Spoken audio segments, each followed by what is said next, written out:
I grabbed all my stuff, I put a bat in the car, I grabbed, an extra set of clothes, I grabbed my Beretta. I want to make an impression. Satan is always plotting spiritual warfare against us. His goal is to create as much harm as he can to each of us as he can get away with. And if you don't have a good connection with God, you're vulnerable. What do you pray before going to do something you shouldn't do? I don't know. But we prayed that maybe God would make the best of it. My son has done a very terrible thing. He now is going to deal with some very terrible consequences. This picture makes me smile. This is part of my son's creative, mischievous nature. He'd gone into my daughter's bedroom and got out her dark pink lipstick and proceeded to just smear it all over himself. We saw a lot of this kind of behavior over the years, just doing crazy things. I was proud of my son for the odd little things he would do, because it meant that his creative side was working pretty well. But this willingness to disrupt and to get into trouble always seemed to be there.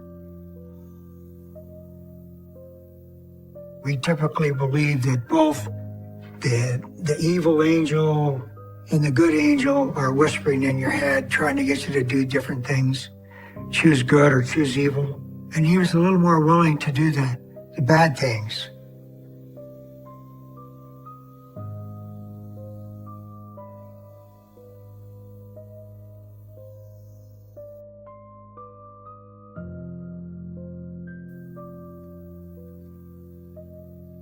I referred to my son as the living torpedo. He was always getting in trouble. There was an instance with my son when he was very young. My first wife had gone out to some church event that night, so I was left to babysit. And so while I was on my computer, I could hear all this commotion of things being knocked off tables. I thought, well, you know what? I better investigate. He got over to the table where the clean laundry was sitting, and he just threw it all on the floor, and he scribbled all over the table. He took baking soda, and he just dumped it in the kitchen floor. Then he took salad dressing, and he dumped the salad dressing on his toys. I think it was just normal kid stuff. But there was one thing for sure that was very distressing to me. We had a big 55-gallon aquarium. And I noticed that my aquarium was all milky white. One of the two fish was floating dead on top of the water. So then I asked my very young son what he had done. Tyler? And he told me he poured milk in the aquarium. I told my son not to do that again, that it killed the fish, and I showed him one of the dead fish. You know that killing is wrong. Yes. Go clean up your mess. I'll take care of this. A couple days later, I noticed that the second fish was floating dead on top of the water. When I lifted the lid off the tank to get that dead fish, the water felt very hot. It was all the way up to 120 degrees. And it was pretty easy to deduce that while I was at work, my son fried that last fish. So I was a little concerned about that. Tyler! I don't remember what he said as to why he chose to do that. Did you do this? Did you kill this other fish? My son just was leaning more towards the darker side. If my son was willing to kill those two fish, he probably would do it again. Go up to your room. From that point forward, I drained my fish tank and never had an aquarium again. But I just considered my son to be a strong-willed, highly independent kid. who's exploring his world with great zeal and gusto.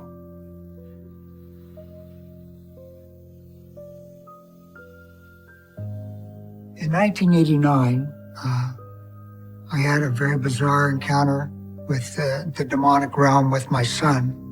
I walked out the front door, and Tyler was standing on the grass beside the little cement walkway there. Tyler?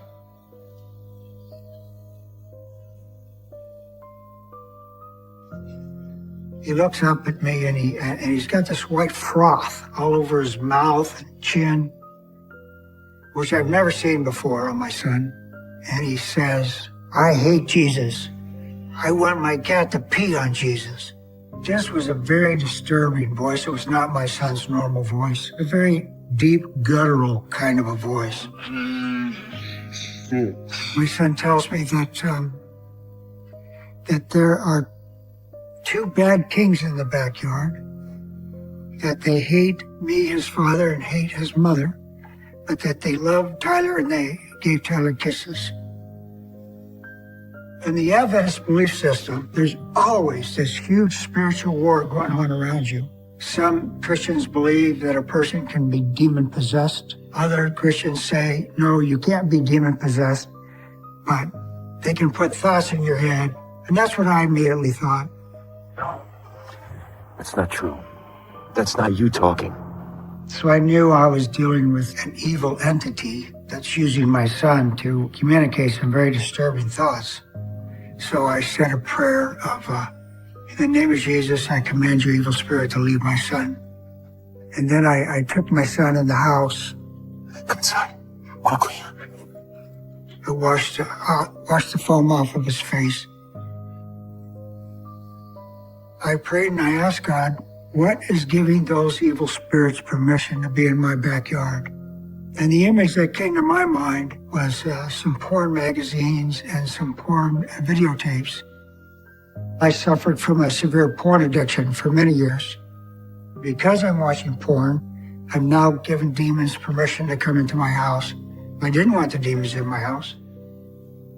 So we trashed all the porn that I had, and I buried them in the backyard. So when Tyler told me that he saw evil kings in the backyard, that immediately told me that porn that I had buried gave them permission to be there in my backyard.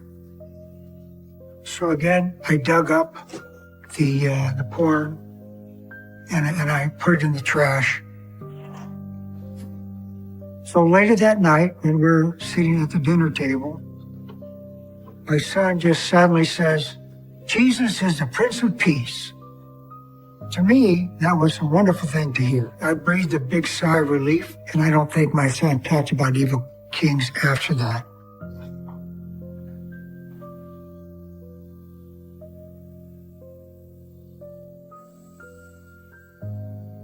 When my son was around 10, we had a very disturbing instance with him. My daughter was 6 years older than Tyler, and my daughter had a young man, and my son did not like him. He just felt he gave off a very bad vibration. Tyler was protective of his sister. So my son took a knife and chased that young boy down the street to get out of our house. And he didn't come back after that. Fortunately, nobody got hurt. I wasn't there when it happened. What's going on out here? And I talked with Tyler to stop. Don't do that. That's dangerous. You can hurt yourself with that other boy. Do you even understand that? But I just kind of dismissed that. I didn't think much of it, except Tyler's being very protective of his sister. Looking back now, the fact that he had that kind of violence in him was very troubling.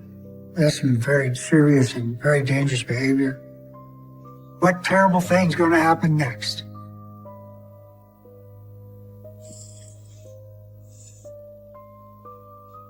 Every Thanksgiving, I would do a family photo. Tyler is about 13 in this picture.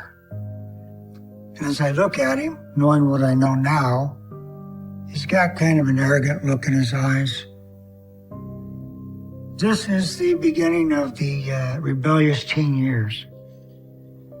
I've been warned that all your kids are going to go through rebellion, but I did not expect the hard level of rebellion that ended up unfolding. He wanted to not go to school. He wanted to stop going to church. Now he's starting to really push back against my parental authority and just wreak as much havoc as he could.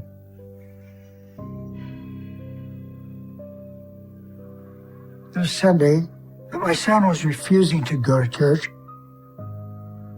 I said, come on, Tyler, let's get going. And that disturbed me because I'm the adult in the house. He's in my house. He should be following my rules. The church is important to me as a family.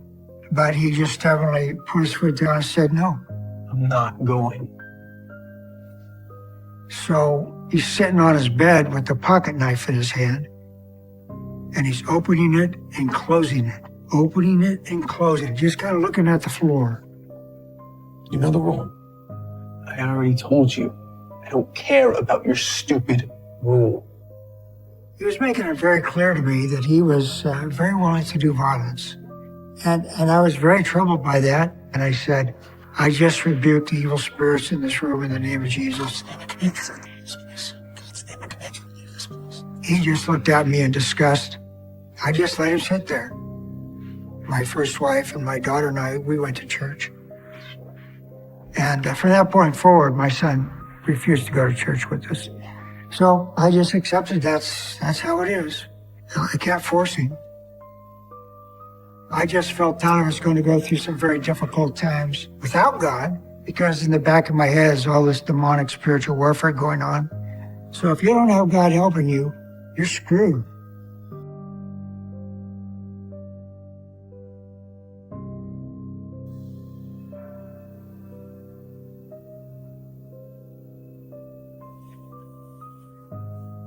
What I have in my hand here is a ledger dated 2001. At the start of every new year on January 1st, I would get myself a blank ledger and would start keeping a diary. As you can see from this first page, it's just filled with stuff. This is when Tyler's in his teen rebellion years. By this time, Tyler has missed a lot of school, which is very upsetting. Here on January 24 is a diary entry about Tyler. Yesterday, Nellie took Tyler in for a physical about us constantly being sick and missing school. The doctor said to Tyler, until you are 18, your mother owns you. He said next time he slept in, the mom should pour ice cold water on him to force my son to go to school. So my wife told me this story. And then, of course, I told my boss at work, and they both said, absolutely, you should pour ice cold water on him if he's not going to get up and go to school. And so that's what I did. February 14, I went into his room, see if he'd gotten ready for school. He was still laying in bed. And I asked him if he was going to go to school. He said no. You're not skipping any more classes. And I said, look, you better get up and get dressed and go to school, or I'm going to go into the kitchen. I'm going to get a glass of ice water. I'm going to throw it on you if you refuse to go to school. He just lay there. You think I'm bluffing? Huh? Fine.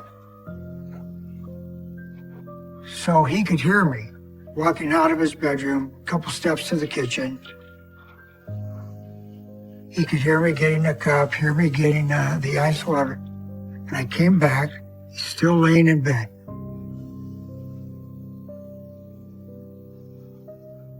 And he had stashed a pocket knife by his pillow.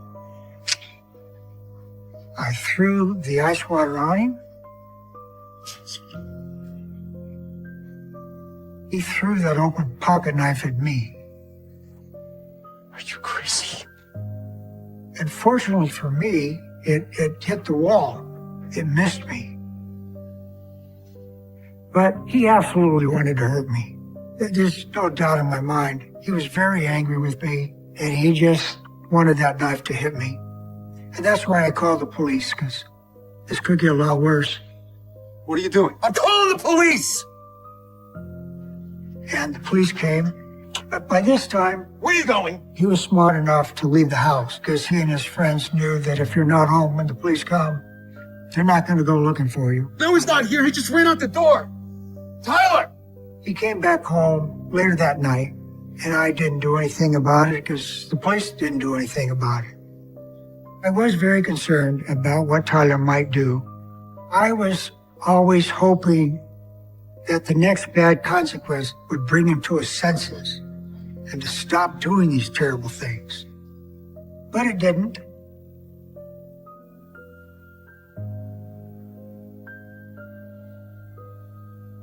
Tyler was probably around 15, and I came home from work,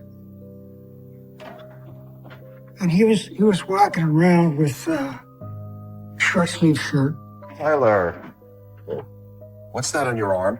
and I noticed on the lower part of his left arm, he had carved some looked like eyes. That was alarming, because that obviously would have caused pain. He used an X-Acto blade to do it.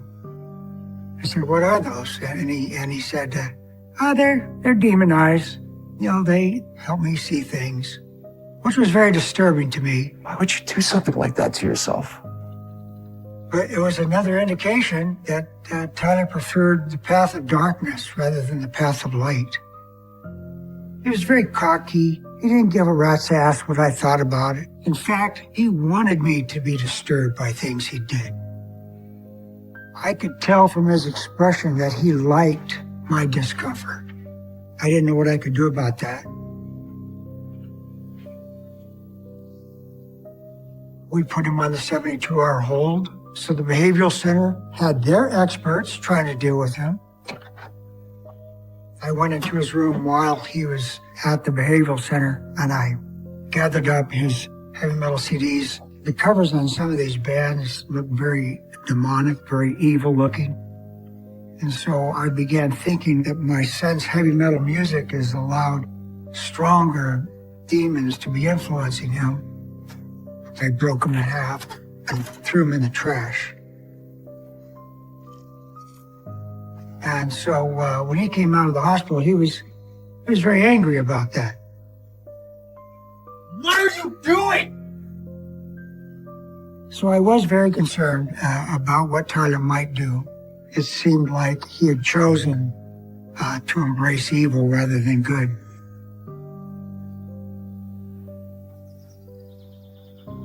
My wife is an occupational therapist, and she's very big on counseling. So she would take my son Tyler and I to different counseling sessions. The counselor didn't have any beneficial effect to my son's behavior, and it was very disappointing to me how the police couldn't help, how the behavioral center people couldn't help, counseling couldn't help. I felt I did everything I could possibly do, and nothing seems to be working with my son. But I get impressions from the Holy Spirit to help me kind of understand the situation and what I should do. I saw this picture in my mind that Tyler was like the Wizard of Oz. My son is manifesting all this hateful, belligerent, rebellious, angry behavior. But inside, he's just a scared young teenager. He's just a little guy behind the curtain who's weak and vulnerable, and I should approach him that way. And that's what I did. I softened my approach towards him. I would take away his Nintendo. At one point, I said, "You can't see your girlfriend until you go to school or stop doing marijuana." So we tried a variety of those things.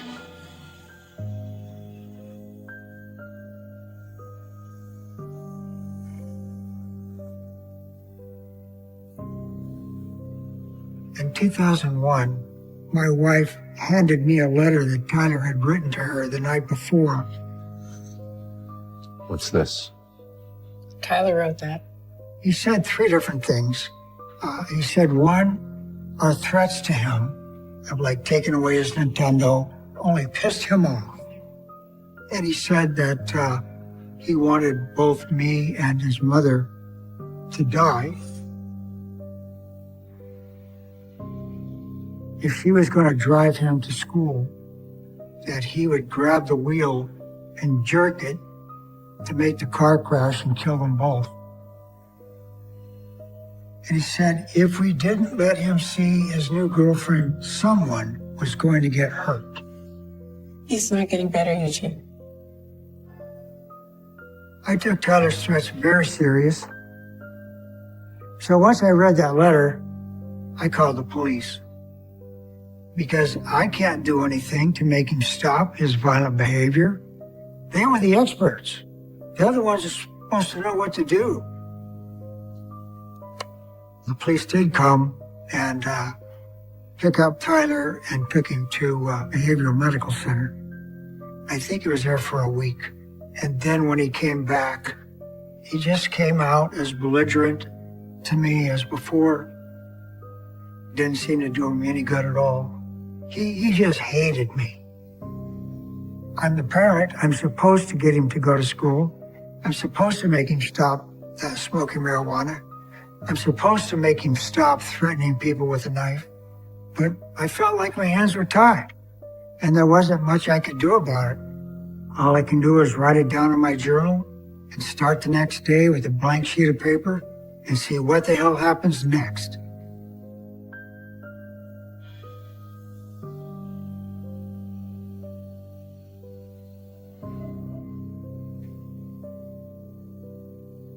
When he came out of the hospital, I did let him start seeing his girlfriend again. But then, after about a month or 2, she decided she didn't want to be his girlfriend anymore, so she broke up with him.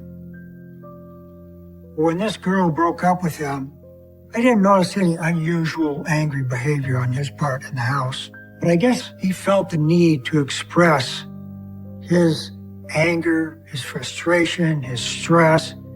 Both my first wife and I, we were at work when this happened. So we didn't find out about the voicemail until we got home and checked the answering machine. Tyler, what the hell is the matter with you? You think this is funny? The girlfriend's older brother called my house and left a message on our voicemail that if Tyler came anywhere near his sister, he was going to come over and kill him. I promise you'll regret it. I thought, what the hell is this? Why is this guy having death threats against my son? So we called the police. So the police went out, talked to the brother. Tyler had written a very violent poem called Eviscerate. They brought it back to our house to show us what Tyler had written. Here's what the poem says. Kill the bitch, the snitch, the witch, just to watch her lifeless body twitch, just to scratch my murderous itch. Her dying breath is my every last wish. Eviscerate, stab, gouge, and slice. It'll be so nice as to end your life. They should have never let me out of my cage, scaled with blades, filled with rage. I hope you fear the words I say. Someday you'll pay for your cold ways.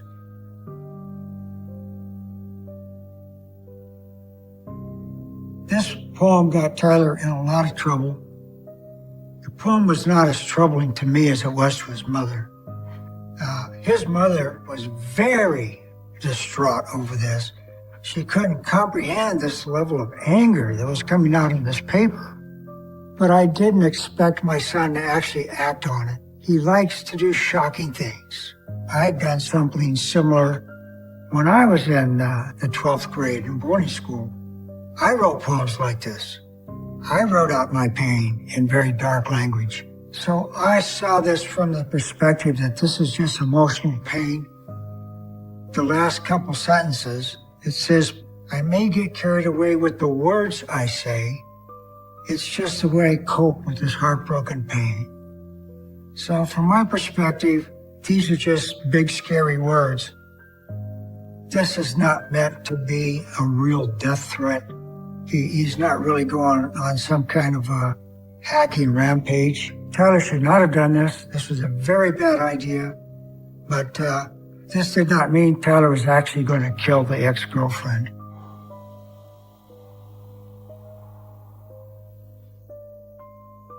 My son Tyler, there were periods of time when he was very troublesome to deal with.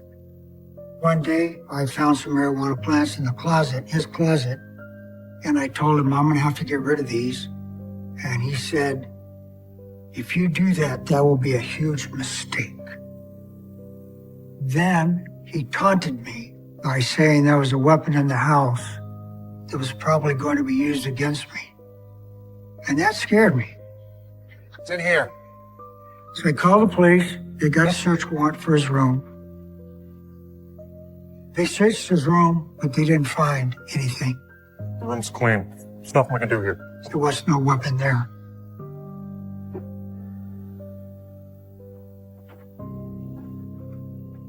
So after the police left, I thought, you know what? I bet he put that pistol in my bedroom just to piss me off. And sure enough, I checked behind the headboards,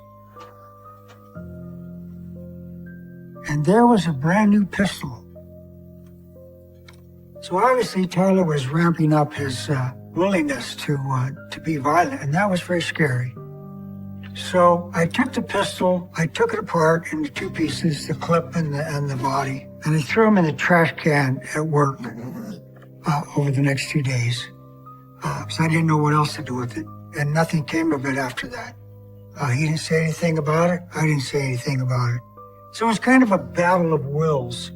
I thought, well, this is just one rather miserable thing I'm going to have to write in my diary. And there are a couple places in my diary where I wrote, I hate God. Because God's not doing very much to stop all this crap. And I'm very frustrated by it. But if you're angry with God, who else are you going to turn to? So I just pray to God to keep my family safe every day. Hope for the best.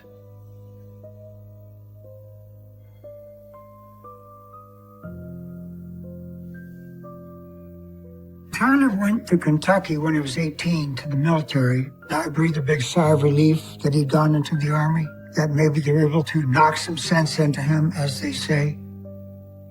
And indeed, his behavior did get a lot better. When Tyler came back from the Army, he really cleaned up his life. He is a much better person. He's much easier to live with. He's much more responsible. Obviously, the Army has taught him some self-discipline.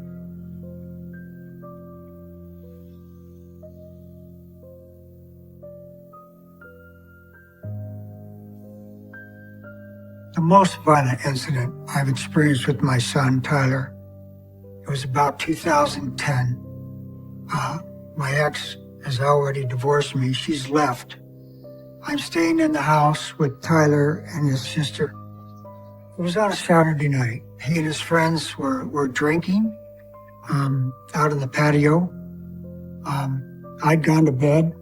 My daughter had her boyfriend over. The boyfriend had hit my daughter the year before. So that made Tyler very angry. I'm asleep in my bedroom, but I hear all this very loud yelling and commotion and slamming things around. So I got up, opened up my bedroom door, and I see that two of Tyler's friends had grabbed the boyfriend, dragged him out of bed, and they're now pounding on him. And they're beating on him with their fists. I see that, and I'm not going to allow that to happen. I ran over there and said, you get off of him right now. I started to grab one of the guys to pull him off. Tyler is standing in the doorway into the hall. So he's seeing me do this. He takes a couple steps towards me, grabs a hold of me, and slams me against the hallway wall. And he pins my shoulders back to the wall. He's cussing, yelling, and screaming at me. What are you gonna do? Huh? What? And just all of his pent-up hatred for all these many years, he's just exploding with rage. He took his fist and he slammed it in the wall near my face. Once, maybe twice. I was quite scared. I didn't know where this was going to go. It looked to me like I might end up with some broken bones or something. There's very little I could do about it. My son was stronger than I was. Come on, old man. Let's see it. Let's see what you're made of. And fortunately for me, one of the bigger guys who'd been beating up on the boyfriend turned to Tyler and says, "Tyler, that's your dad. You can't talk to your dad like that." So his intervention caused my son to stop. That was a very scary night. I had no idea which way that was going to go. The police came out, but Tyler and his two friends involved in the fight had fled the scene, so there was nothing police could do about it. He asked my forgiveness the next morning when he was sober, which I accepted as forgiveness. I was always willing to forgive and forget, but did I think he was going to hurt somebody? Yeah, the potential was very, very high.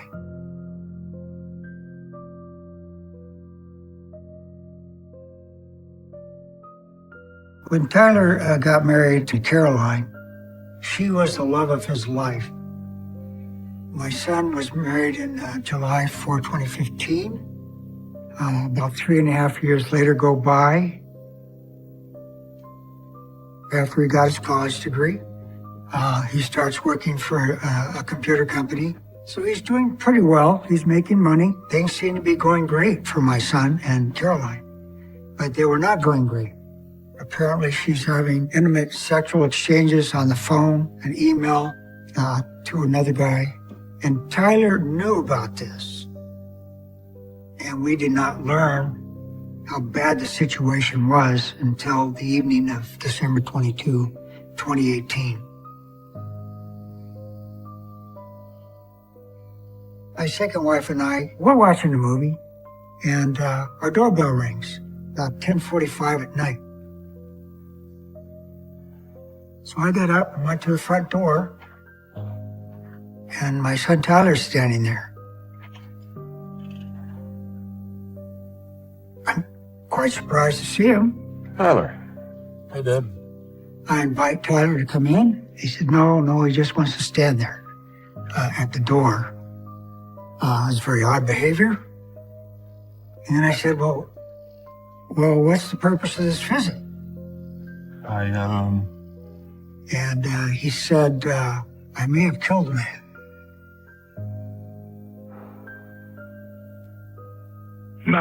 Speak emergency. We heard gunshots, and the guy slumped over in the car and the car's running. That's horrifying news. So I said, what the heck happened? Then he told my wife and I that his wife is having an affair with a previous ex-boyfriend. That just ripped his heart to pieces. So now he has to decide what to do about it. You know, and if I don't do something to make her believe that there's consequences, then it's never going to stop. So I want to save the marriage. I want to save it, and I want to fight for her. And at this point, it's like, it makes me feel like I'm less of a man. So Tyler used Caroline's phone, texted Justin, the ex-boyfriend that was having an affair with his wife Caroline, that Saturday afternoon, said, I'd like to meet you again. My intent was to set up a meeting, you know, somewhere where he thinks she's going to be there, and then suddenly I'm going to run up on him, you know, with the bat and kind of scare him. So I put, my husband's gone for the night. Do you want to meet me tonight? And then he says, tonight? So you're portraying to be her? Yes, I'm pretending to be her. Justin got the text, thought it was Caroline, agreed to the meet. Tyler said he went out to meet him. Walk up to his driveway door, open it, and there he is, and he looks at me startled, and I have the bat with one hand, and I just kind of swing it at his door, and he goes and grabs some weapon and tries like to jump out of the car, and so at this point I'm like, oh, I'm not about to get shot or tased or whatever. He brought a bat with him to this meeting, but he'd also brought his Glock pistol. Grab my waist, and I pull my gun out, and I turn around, he sees my gun, and so he goes to like duck back in the car. And at this point, I just lost it. I cocked it and I just unloaded on the back of this car. He said, well, all you did was shoot at the car, so surely you must have missed. You weren't trying to shoot him. I still don't know if I hit the guy. I really hope that I didn't. I'm afraid that I did. I don't know. I didn't want to. I mean, I wanted to hurt the guy, but I don't want to hurt the guy. I just want to make an impression on the guy. We said, why don't you come in, spend the night with us, and we'll contact the police in the morning. But he said no. He said he wanted to see his sister. We didn't try to stop him. So he left, told us that he loved us. The next day, I received a call from my daughter early in the morning, very emotional, that the police had come to her house and had arrested Tyler. That's how we found out about it. Thinking about stuff now, what would you have done different? Not get married.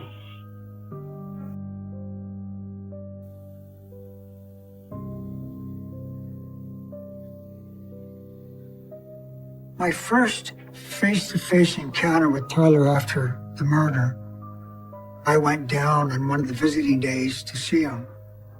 He was not particularly sorry about having killed him. He felt the laws needed to be changed, that if a man has an affair with your wife, you as a man have the right to kill the man. He doesn't have any emotional impact that he's killed a man. He just has the logic and the reason. He's having an affair with my wife. He got what he deserved. So he felt justified. But I don't believe my son intended to kill Justin. I say that for a couple of reasons. One, if the purpose of my son was to kill Justin outright, he just would have walked up to the car, opened the door, and shot him in the head. And he certainly knew he wasn't going to get away with killing him. This is a suburban neighborhood. A lot of people are going to hear and see. So it wasn't his purpose to kill him, in my opinion.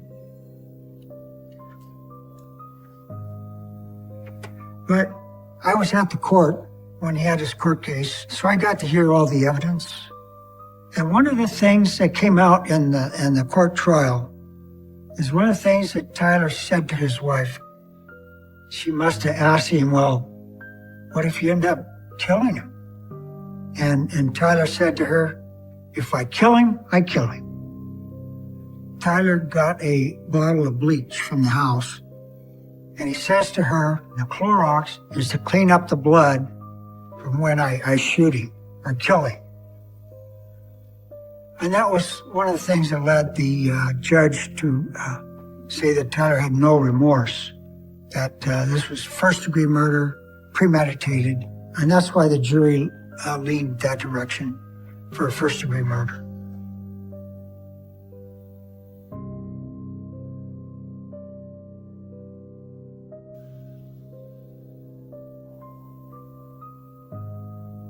As I look back over my life and ask myself, what could I have done different? I should have been actively involved with Tyler. The Ten Commandments says, thou shalt not kill. So my son has done a very terrible thing, not just to Justin and his family, but he's broken one of God's significant laws. I'm personally convinced that the demons, so to speak, had probably whispered in his ear to confront Justin and probably whispered in his ear to shoot him. So that was what I call Satan's trap.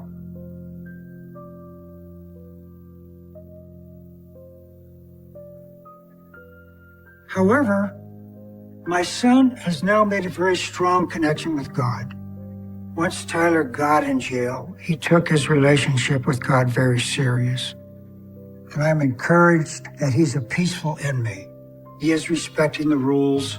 He has learned that there are very bad consequences for bad behavior. So even though Satan has succeeded in getting my son put in jail, God is now winning the battle in my son's life. So I'm confident my son gets to go to heaven.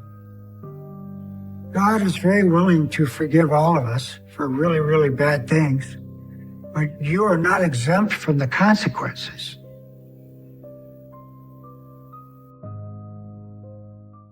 "30 years ago, I came here with Ken, my dad. My dad had sent me downstairs to go wait in the truck. Unfortunately, I had to go to the bathroom, and I held it as long as I could, and I finally decided to go upstairs.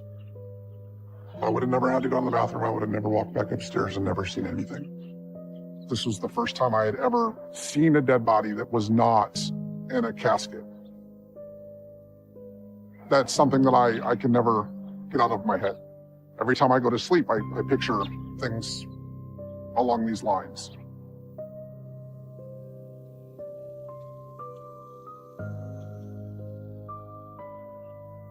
So why'd you kill her? I didn't. Yes, you did, Ken.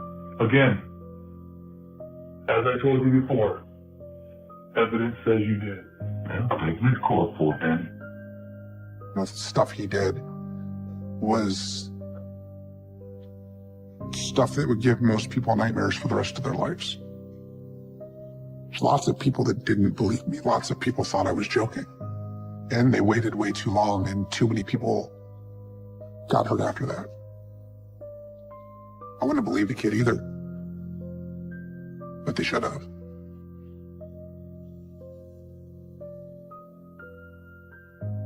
I was born in Cleveland, given up for adoption. I was adopted at birth by my mom, Kathy.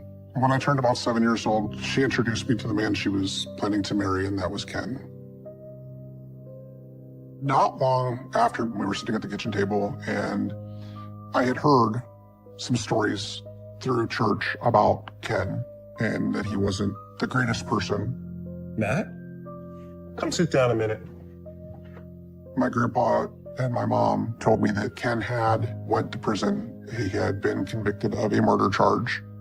I was told that he had ran away from home at 18 years old, and he had needed cash. Found somebody, robbed him. The robbery went bad, and the gentleman that was robbed lost his life. It was a long time ago. He didn't mean to kill anyone. And he's sorry for what he did. My grandpa said that Ken had made a bad choice and that people make mistakes, and that's why it was okay to give him a second chance. And we all have to learn how to forgive. Ken served his time, 15 years. Just like anybody else, Ken deserves a second chance. And since he was out, then apparently other people thought he deserved a second chance as well. Do you understand? Yes. So to me, being little for him to be out, then in my head, he had done something to deserve to be out. There's lots of times I don't think Ken should have ever got out of prison the first time. If he wouldn't have got out of prison the first time, there would have been a lot of people that were saved.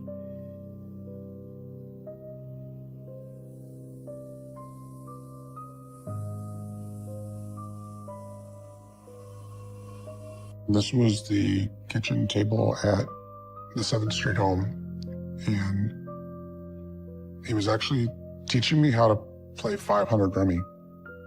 This was the kitchen table we were sitting when I first remember getting choked. One of the first positive memories I have of Ken was the card games. But it didn't take long after meeting my dad for me to start seeing other sides of him that not everybody saw.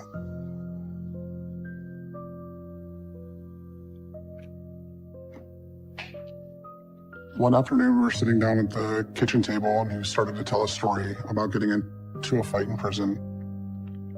So the next thing you know, I have 3 guys have me cornered. He had gotten jumped by 3 people, and he used a broom handle to defend himself and killed those people while he was in prison. I laughed at him and thought it was kind of like, yeah, right. And then the next thing I know, I got a hand around my throat.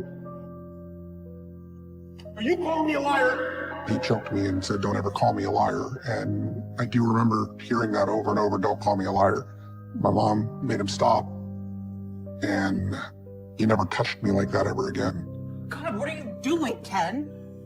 Are you crazy?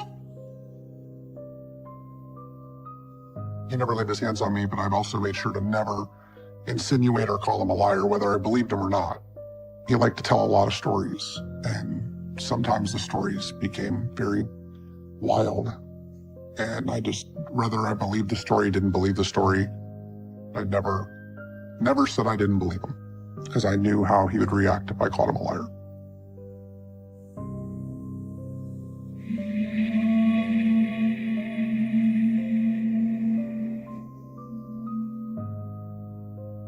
He loved to teach me everything. I mean, he taught me how to hunt, trap, shoot guns. He taught me how to do plumbing, electric, construction.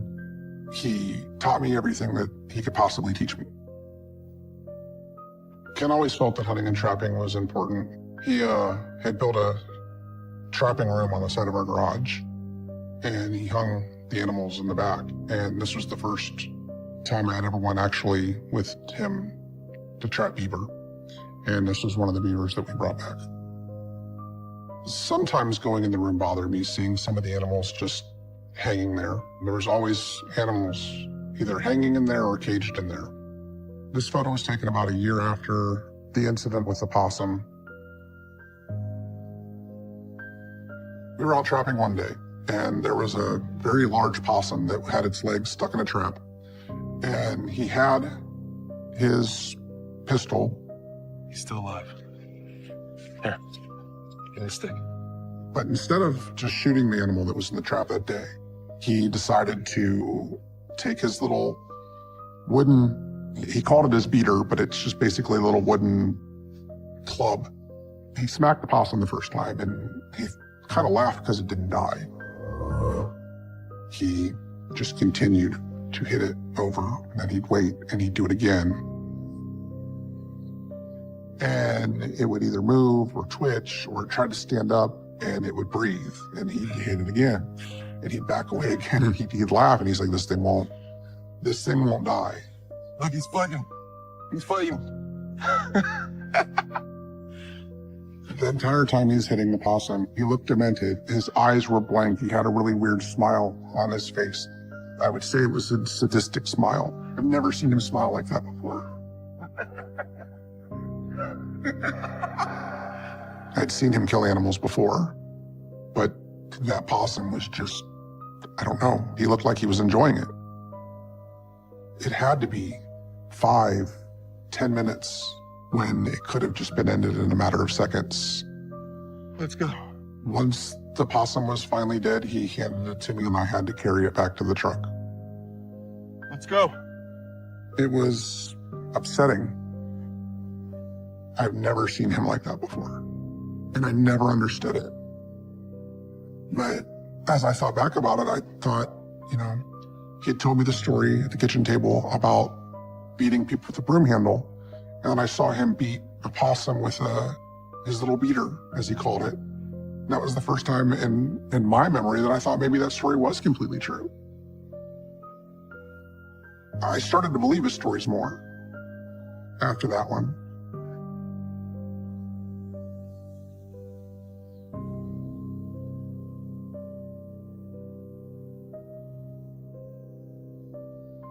Ken always had guns, but he wasn't allowed to own a gun, being that he was in prison and he was a felon.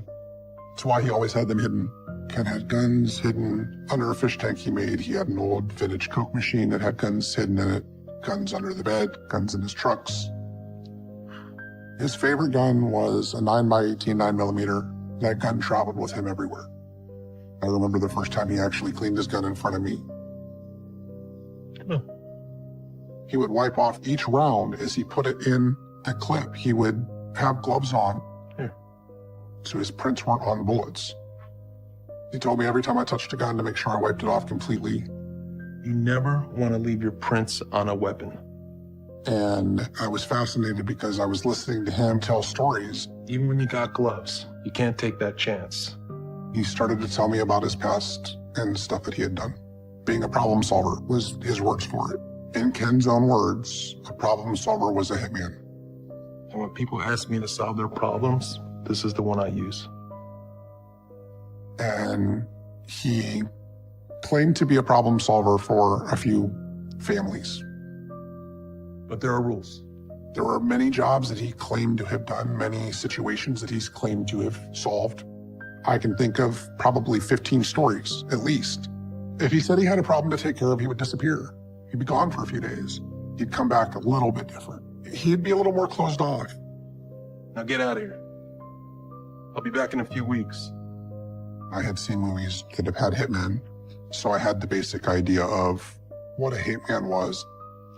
I remember back then when I was little, I wasn't 100% sure. As I got older, I completely believed that he did that. He was a killer.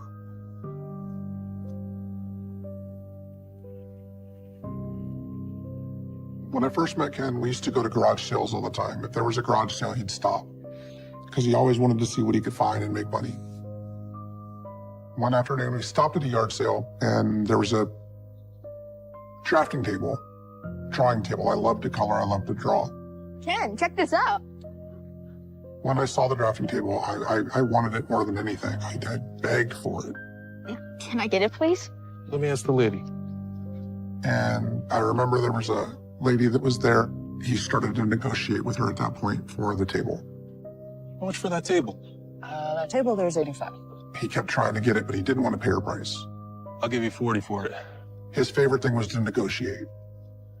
And he couldn't negotiate it. Come on. But, Ken. I said, let's go now. When we went to leave, he was his word would have been livid that he couldn't get it for what he wanted it for. He kept saying, well, I'll get it. Or I'll get you one. He kept reassuring me that I'd get it. He was angry.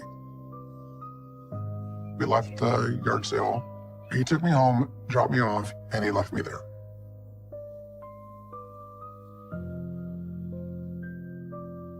He left me at home for about an hour. He came back and picked me back up.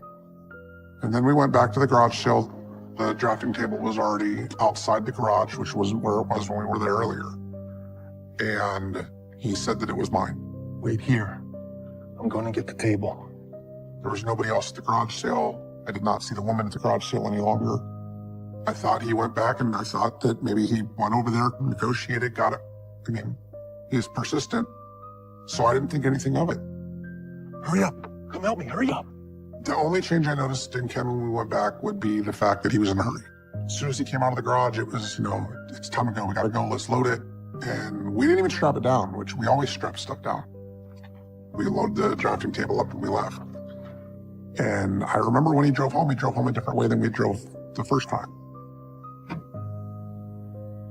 It's in a matter of a couple days, the cops were at our door. And they're questioning him about somebody dying because somebody recognized the car at the house. The woman was dead. I didn't know who until later on. It might have been a couple years before I realized that the two were connected. Looking back now, I know he's the one that did it. And I know the cops know he did it, but the cops can't prove it. I was only at home, at the most an hour, and somewhere in that hour window, I believe she lost her life.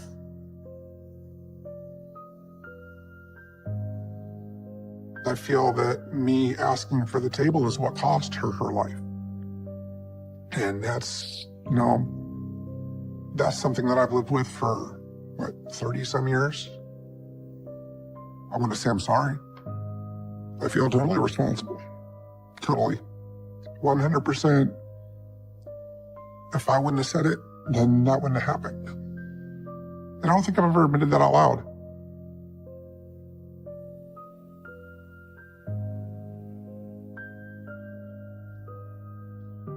Ken always did odd jobs for everybody. He'd do everything from plumbing to work on bars to do roofs, build garages, rip stuff down, move people. He often brought me along just to help him out. When I was 12, maybe 13 years old. Ken took me along to another job. This time we were helping a friend of his, Patty, move some furniture from one apartment to another. Ken was the maintenance man for that building. We had taken some stuff up already, and Ken says, go ahead and wait in the car. I'll be down in a minute, and we'll get finished up. This looks like the last of it. I went down in the car and sat there. 5, maybe 10 minutes. I ended up having to go to the bathroom. So I got out of the truck, which I was told not to do. And I walked up the steps to the new apartment. I turned right to go in the door. I turned the door handle, and I saw her laying there. I saw her bloody and naked. I knew she was dead, but I didn't know what had happened. I'd just seen her 10, 20 minutes earlier. I've tried to block this memory out as much as possible through the years, but I remember I screamed. I screamed and screamed. He put his hand over my mouth and he forced me down the steps. My feet were barely touching the steps as I was going down them. He got me out as fast as possible. What's going on? I kept asking what happened, and I was told there was an accident. That's all I was ever told. You understand? I was told to say I was never there.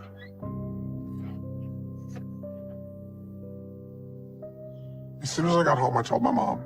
I don't think my mom believed it. I think my mom was blinded to everything going on. My mom still tells me to this day that if she realized what was going on, she would have stopped it a long time ago. I remember being told that I pretty much didn't see what I saw. The cops were there to talk to him that day. The cops asked me if I was there, and I was told to tell them no. If I would have said yes, maybe the cops would have found a way to question me, but all of a sudden it was dropped. I mean, they didn't question him anymore. Once again, there was no evidence.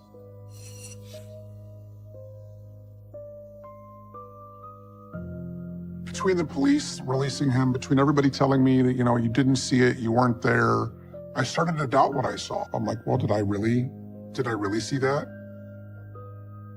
Every time the cops do show up, they question him and let him go. Maybe I'm the one that was seeing it wrong. Rationalizing what I saw, I kept trying to tell myself that it was like maybe she fell, it was an accident. When she was getting out of the shower, she fell and got hurt and he laid her there. I doubted myself for a very long time.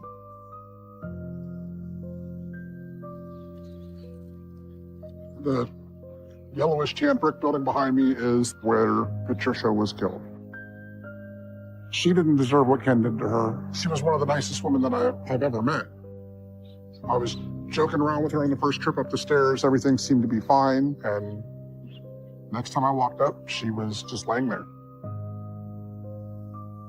We came out the open door right there to the left of the electric meters, and we got into the vehicle right here in the middle of what would have been in the middle of the white brick building, and we left.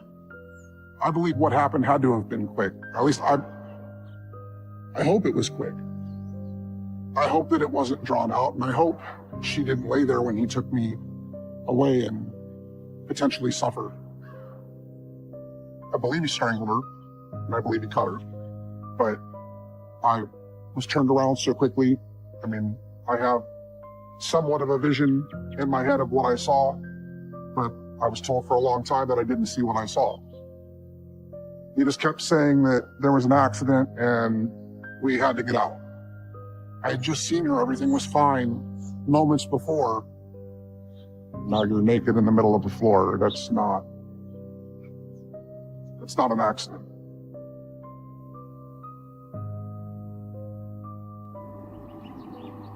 Ken did a lot of home improvement jobs. He also installed security systems. And Ken had previously installed an alarm system on a home, and he told me I needed to come with him to help him fix a problem that they were having with his alarm. We showed up, and the woman that lived there said she was getting ready to make cookies. We were working on the alarm system. Ken seemed actually relatively happy. I mean, I didn't see any issues. I didn't see anything wrong. I was in the bedroom. He was in the living room, dining room area. And I heard a very loud pop, bang, very loud noise, like extremely loud. I was like, hey, Dad, what was that? I was like, you all right? And he answers back, I knocked something over and I broke it. He's like, I'll tell you when we get outside. Keep doing what you're doing. He was like, just stay there and I'll get done.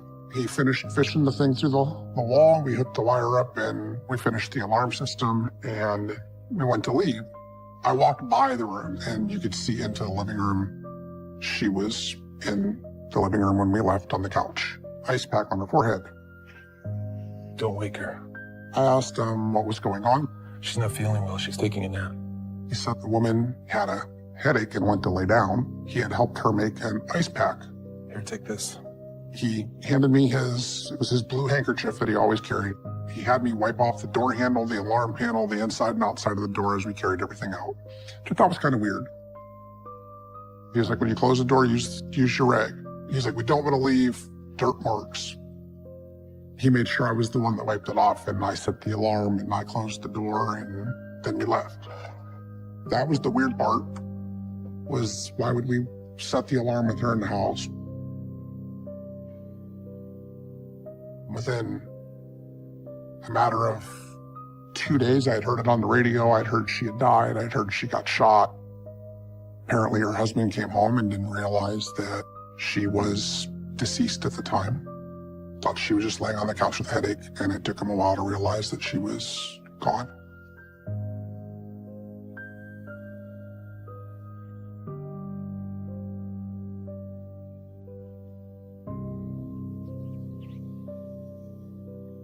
Early the next day, once again, the police were at our door.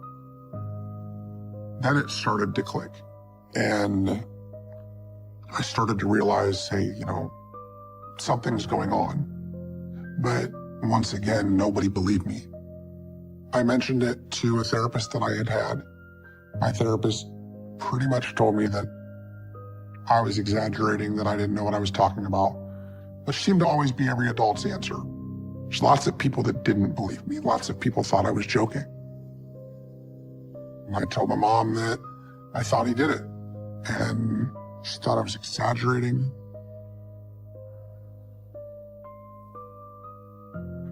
I also talked to Ken, and I asked him why this kept going on.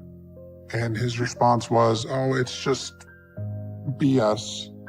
Every time that there's a murder in Canton, they come to me. I'm freshly out of jail.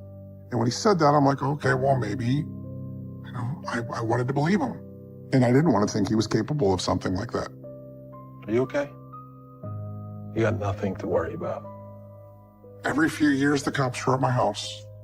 Every few years, he was accused of murdering somebody. Nothing ever happened. If they hadn't evidence, they would have arrested him, but they never arrested him. If the cops didn't think he did it, then why should I think he did it? Then I heard that the husband got questioned. People were saying, oh, it was the husband. I thought, well, maybe the husband came home and they got into a fight. So I, once again, tried to, in my head, brush it off.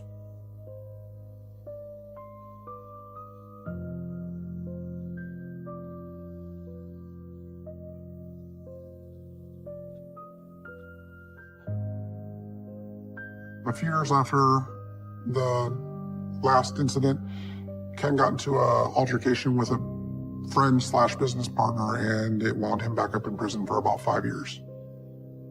By the time Ken got out of prison, my life had changed a lot. Him and my mom were divorced.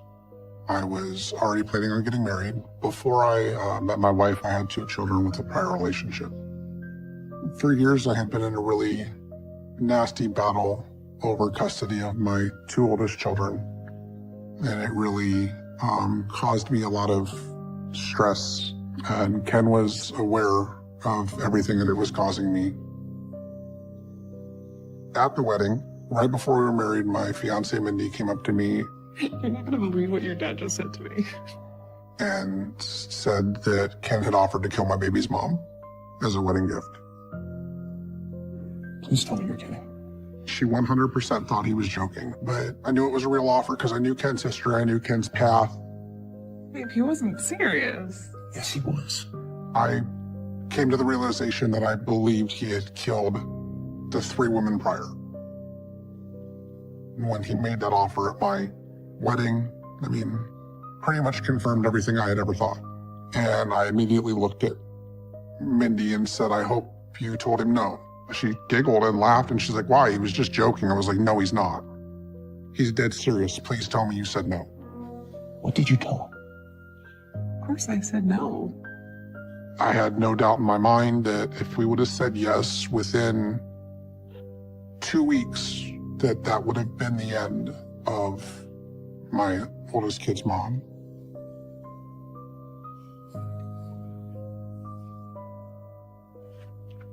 This was my wedding to my wife. This was about 10 minutes prior to when he offered to, as a wedding present, to kill my ex. He was beyond dead serious. I'm glad my wife said no, but he made that offer here, and an hour and a half, 2 hours later, when the wedding's over, he's sitting downstairs sharing his plate of food with my youngest son.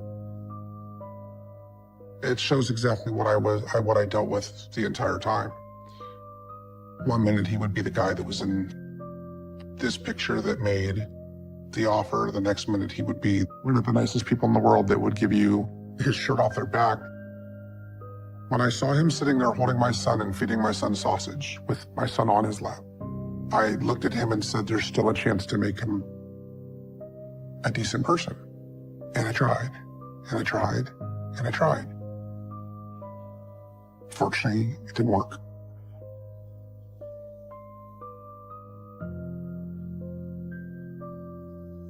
When I first heard about Linda Smith's death, it was from an article I read in the local newspaper.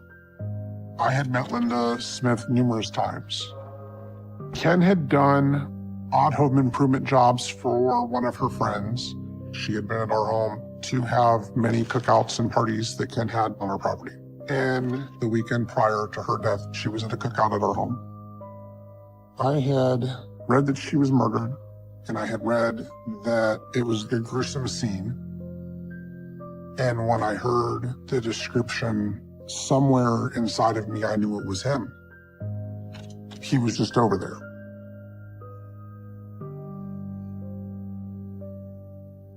The first time I got to talk to him, he was loading his truck out back. I asked Ken if he had heard about it. I just heard about Linda. He was like, yeah, I heard it. He was like, I'm pretty sure they'll be here to question me before long. But this time I wasn't a kid. You going someplace? Yeah, I'm going to a buddy's house for a few days. Waiting for this to blow over.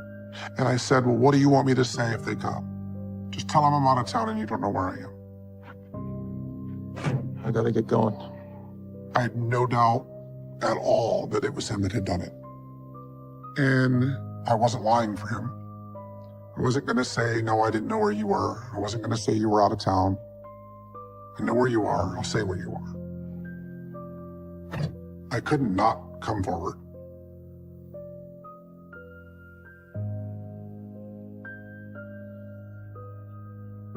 I reached out to the police department and said, hey, you need to look at Ken. And they had me come in and they questioned me.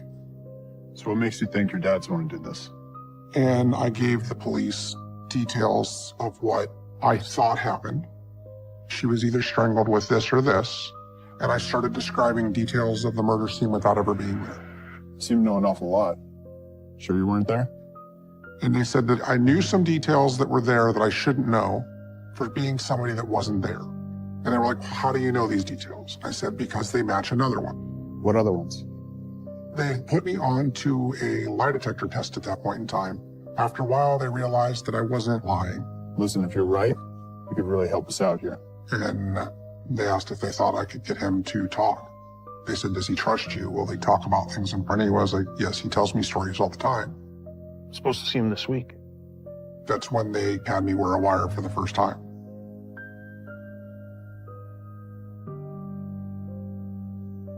It's 3:53, January 3rd. I'm going to Ferraro's to meet Ken Roth and have a conversation with him. I'm going to leave the recording on the whole way there, so it's already on and hidden. Every time I wore a wire, I was always conflicted. It was always a toss-up between The guy I wanted to put in jail and my dad. When they have you back in there again? The other night, they called me at 8 o'clock in the evening and asked me all the same damn questions. I went out of my way to try to get Ken to admit to stuff. I tried to get him to talk about Linda, and I tried to get him to talk about the 3 when I was growing up. They think it might have been her husband, but they have no proof, no evidence, no nothing. Right now, they're the dead end. Oh, it's like they weren't all the other ones. I was trying to get anything and everything that the cops could use as leverage to get him to admit to murdering Linda. The paper said she was strangled. I never read the paper. I didn't even get to see it. He would have never thought that I would have been the one wearing a wire. Which is why I knew that if anybody was going to get him to admit anything, it was going to be me. So it had to be somebody who had keys in that house or knew her real well, because her keys were in the house with her. And yet nothing's missing, they said. All the rings, her jewelry, everything was still there. So it had to be somebody she knew. If they asked me if I knew who it was, I said no. The times I wore a wire, he always had his gun on his hip. Always. So every time that I was sitting there talking to him and he had his gun, I'd think, what would he do if he knew I was wearing it? And I knew he would have shot me. And that kept pushing me back to the reality of I need to get him to talk. That actually kept me focused on what I was supposed to do. It's par for course. You know how they act. You know how it is. Oh, yeah. Like I told him, I can play their dumb games as long as they can keep playing them. That was one of the times I wore a wire to try to get him to admit to stuff. I was pushing the issue quite a bit more there than I normally would have. Because I was afraid he would hurt somebody else. I was afraid of what he would do to the next person or how many next people there would have been. I kept fishing for a long time to see if I could get him to admit something. And I think that around that point in time is when he realized too that I was up to something. I have no way of knowing for a fact how he found out, but I believe that he found some way to realize that I was talking to the police. That's when I realized that he was even more dangerous than I thought he was.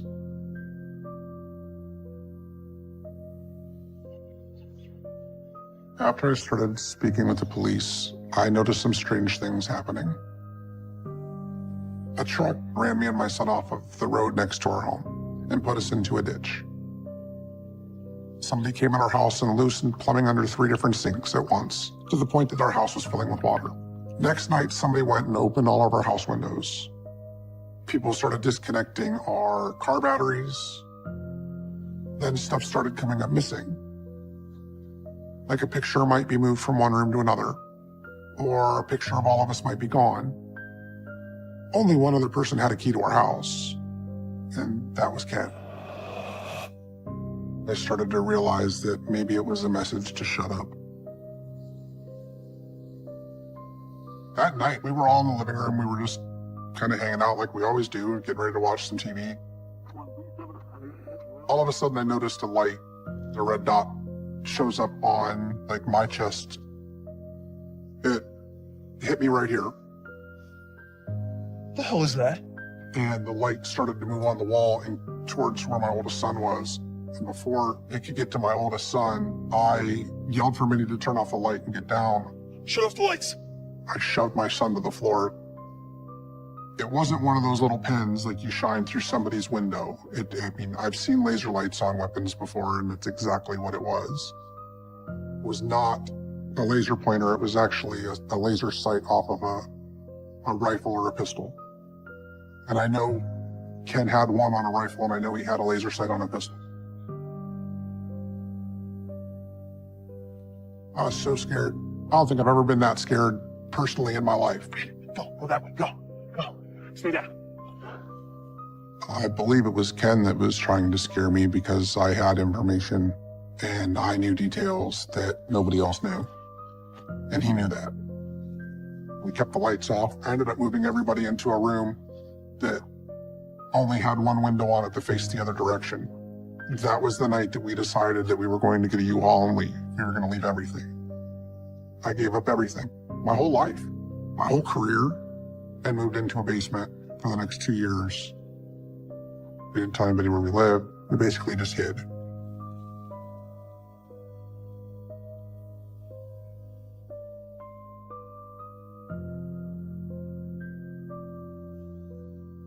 Got a call from a friend that told me that there was 20 to 30 cop cars surrounding the house, cops everywhere. Ken wound up getting arrested for a weapons charge to where a felon's not allowed to own a firearm. So they arrested him and he was given 2 years in prison. During that time, the investigation into the murder of Linda Smith had picked up. A new sheriff had taken over and was really pushing to make sure Ken did not get out of prison after the 2 years. So let's go to the 2009 homicide, Linda Smith. About a year later, he was charged with the murder of Linda Smith. Tell me about your relationship with her, how you know her. I did some work for her, put lights in for her, in her basement, GFI, and hauled some furniture for her. I wasn't sure exactly what leverage they had, but I thought they finally got some leverage to do something. So why'd you kill her? I didn't. Yes, you did, Ken. Again, as I told you before, evidence says you did. Well, take me to court for it then. Me and my wife went to the trial every single day, and we sat right behind where Ken's seat was, next to the family of Linda Smith. But I was there to support the family, not Ken. I just want to know why you did it. I didn't. You did. So, believe what you want. You were seen at her house, Ken. I've been at her house quite a few times working.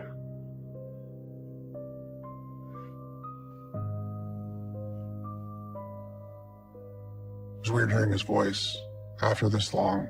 He was never going to admit it. He'd never make it that easy.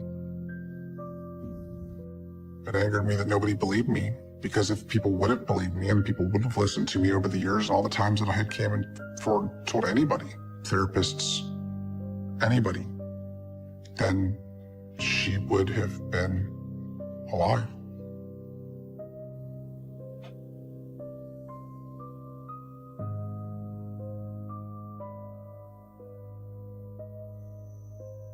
I actually did feel validated. I know that sounds selfish, but I had told people for many years what was going on. And I had so many people that I had been around and grew up around that messaged me and reached out to me on social media, in person, and said, hey, look, I'm sorry I never believed you. But half of me thought I did the right thing, and half of me was like, I just gave up my dad. Lost a lot of family because the family didn't want to admit he did it. I actually had a family member tell me that I should have been grateful and shut my mouth. Can't believe you ratted your dad out. I can't believe you're a snitch. Part of me was saddened because I knew that would be the last time I ever saw him in person. Once he went to prison, I never reached out again. I never attempted to talk to him. I debated writing him letters, but I never did. I wish I would have. I wish I would have wrote him and asked him why and seen if I could get him to tell me why he did what he did. Now that he's gone, I regret it even more because I'll never get the answers that I wanted.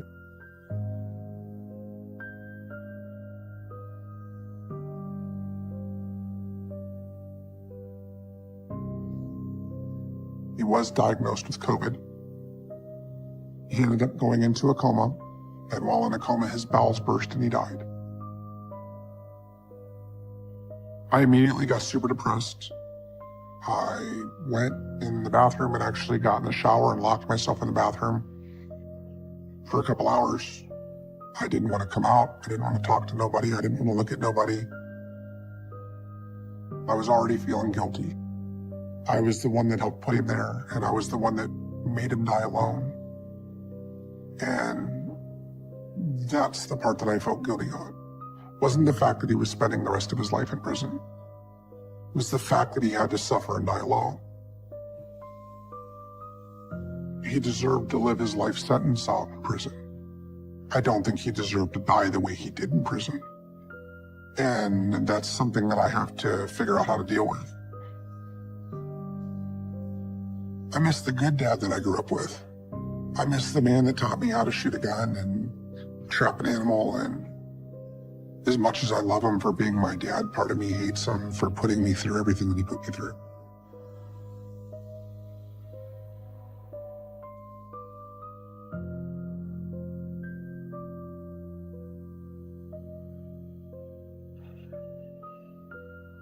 I don't think there's enough evidence and enough people remaining alive that were around at that point in time to solve any of those.